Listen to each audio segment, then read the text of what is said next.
Hello buddy, it's Bendominator and welcome back to a brand new video. In today's video, we're going to be talking about the current Chapter 3 map because I've seen a lot of interesting opinions around it circulating in the Fortnite community as of recently, so I wanted to kind of give my thoughts and give my take on the current opinions going around. Those opinions being about the actual terrain of this map compared to previous maps that we have had. So of course, before we get in the video, if you guys do end up enjoying the content, be sure to leave a thumbs up, subscribe if you are new because I make videos like this all the time, and you can also use my supporter creator code Bendominator in the Fortnite item shop #ad. Let's go ahead and get right into the video. So I've seen some debates going around in the Fortnite community about this current map, with people claiming that this new map is more flat than a lot of the previous maps we've had in the past, meaning that this map has not had as many differences in elevation throughout the map as previous ones. Those previous ones, of course, being Chapter 2 and Chapter 1, with their respective seasons, of course. So what do I think about the current map? Does this map really not have enough elevation differences, especially when compared to Chapter 1 and Chapter 2? Well, honestly, in my opinion, I have to disagree with the sentiment. I honestly think that this map is really versatile when it comes to its elevation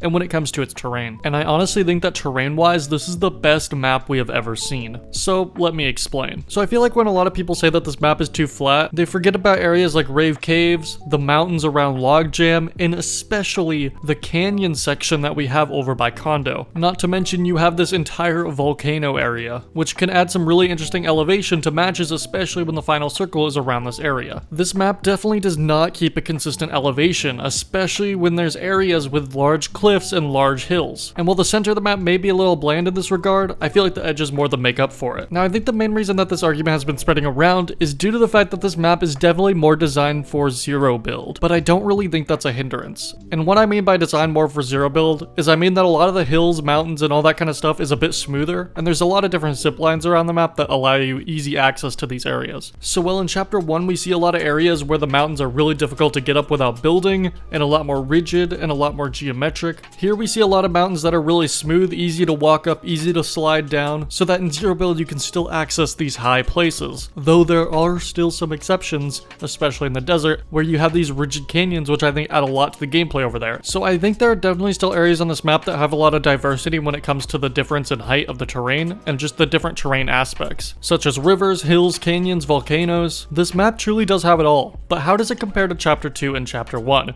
Well, for starters, let's talk about Chapter 2. Well, first let's take a look at Chapter 2, using the Chapter 2 Season 1 map here for reference, since the terrain pretty much stayed the same throughout the entire chapter. And I gotta say, looking at this map, I feel like a lot of it is very flat, but there's also some really good mountainous areas over in the bottom right, which I definitely think had the most interesting terrain, and I could definitely see how people would look at this section of the map and be like, yes, this map had way more interesting terrain, it's got a bunch of mountains, it's got a bunch of different heights and stuff, there's even a dam and all that kind of stuff, which is really cool, but I gotta say, this one section of the map I feel is the only area that has really interesting terrain, and the rest of it's just kind of okay. Especially in the top left here of the map, it's very flat, very open, kind of empty even. Same problems kind of go for the top right. So while I feel like there's one section of the map that's really good and definitely has some amazing terrain, the majority of it does not really feel that way, at least to me. So when I look at the Chapter 3 map, I see a lot of these different terrain variations feel more spread out throughout the map, and while there are definitely flat areas in the Chapter 3 map, I feel like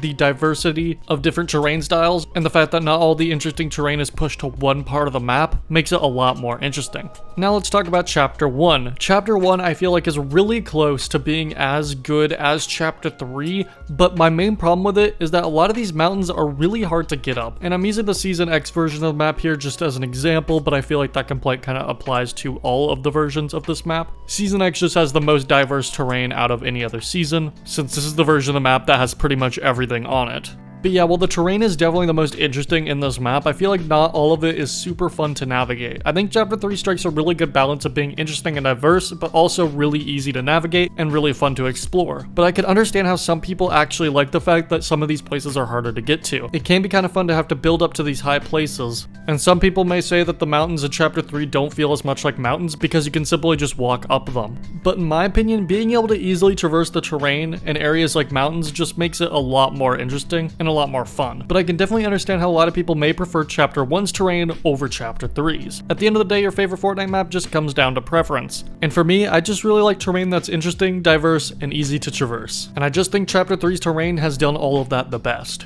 But let me know, what do you guys think? What is your favorite map in terms of terrain? Do you guys think that Chapter 3's map is lacking when it comes to diverse terrain? Let me know in the comment section below. If you guys like this video, be sure to give it a thumbs up, subscribe if you're new because I make videos like this all the time, and you can also use my supporter creator code Bendominator in the Fortnite item shop #ad. Thank you guys so much for watching, have a great rest of your day, and goodbye.